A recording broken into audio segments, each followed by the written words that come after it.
नमस्कार साथीहरू, स्वागत छ हजुरहरूलाई हाम्रो युट्युब च्यानल आइपिओ अपडेट नेपालमा। आज टक्सार पिखुवा खोला हाइड्रो पावर लिमिटेडले आइपिओ निष्कासन तथा बिक्री खुला गरेको छ।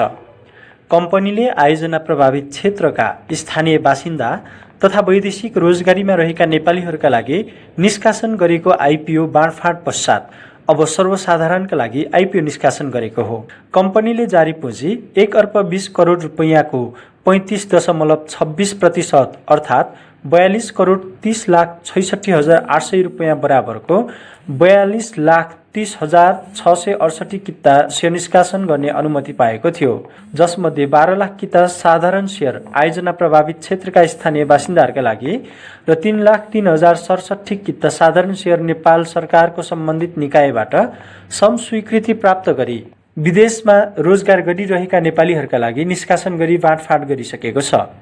त्यस्तै कम्पनीले सामूहिक लगानी कोषका लागि 1,51,533 किता र कम्पनीका कर्मचारीहरूका लागि 60,613 किता बाँडफाँड गरिसकेको छ।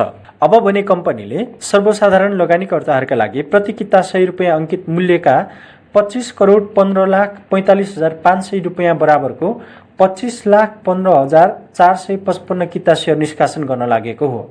सो आइपिओमा न्यूनतम 10 किताका लागि आवेदन दिनुपर्नेछ भने अधिकतममा 50,000 किताका लागि आवेदन दिन सकिनेछ।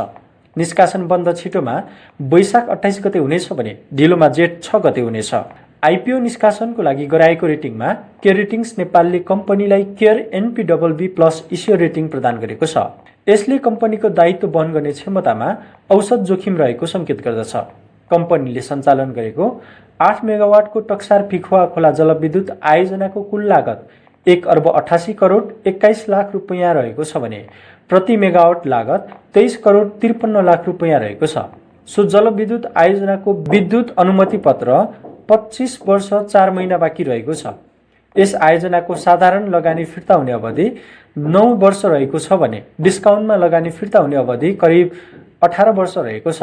कम्पनीको सेयर निष्कासन तथा बिक्री प्रबन्धक प्रभु क्यापिटल लिमिटेड रहेको छ। लगानीकर्ताले नेपाल धितोपत्र बोर्डबाट अनुमति लिई आस्पा सेवामा सहभागी बैंक तथा वित्तीय संस्था र तिनका तोकिएका शाखा कार्यालयहरूबाट अथवा मेरो सेयरबाट आवेदन दिन सक्नेछन्।